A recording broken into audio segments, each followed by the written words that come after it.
and we're going to invite Professor Nicolosi on stage. Hello, welcome. Hello. Thank you very much. It's a pleasure to be with you. So I hope you can see my presentation. We So maybe can what see I your can do presentation. also is I'm going to try to switch off my camera so that you can see my full screen. So there Perfect. is no overlap of my face and you'll be Yes. able to see my slides properly.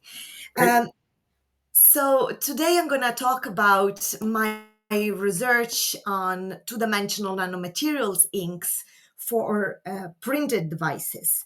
So what we do in my research group effectively, we work on making two-dimensional nanomaterials, which are very special classes of of nanomaterials that have very, very interesting properties from our end. We make inks out of these materials, and then eventually we end up making devices. Now, the devices that we push are mainly on the energy storage, but not only. I will give you a sort of flavor of those at the end of my presentation. So when you talk about two-dimensional nanomaterials, actually, you should refer to the fact that there are hundreds and hundreds of different layered materials in nature. Of course, we all know that graphite can be exfoliated out to graphene. This is the most known type of two-dimensional nanomaterial nowadays. But basically there are hundreds of different types of layered crystals that are exactly exfoliable exactly in the same way as we do with graphene to obtain graphene.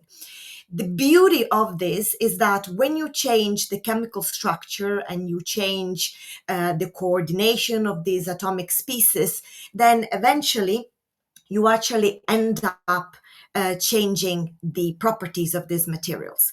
So the beauty of this is that some of these materials are actually conductive materials. Some of them will be insulating. Some of them will be semiconducting with all different sorts of band gaps.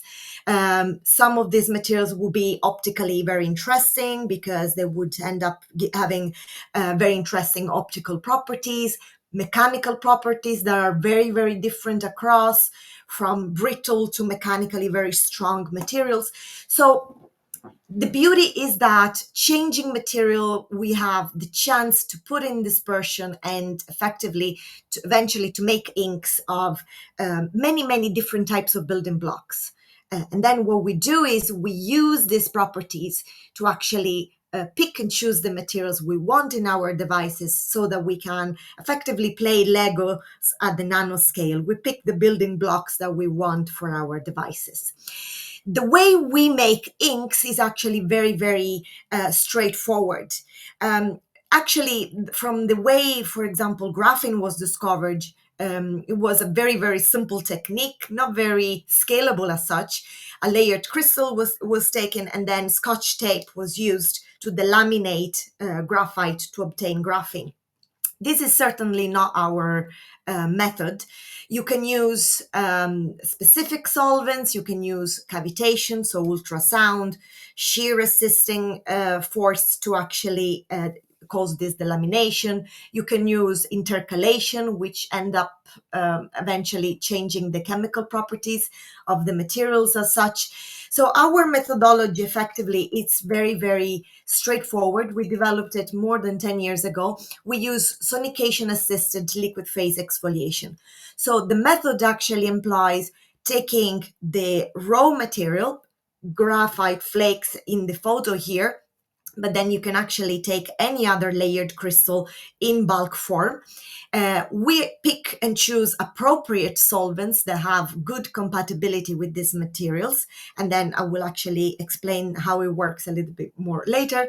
And then what we do is we apply sonochemistry, ultrasounds, either in a sonic tip or in a sonic bath, to actually allow the solvent to get entrapped between the layers and then eventually take them apart. We centrifuge them, and then what we end up with are very, very stable dispersions, our inks, that contain all the exfoliated material we want. How do we pick and choose the solvents to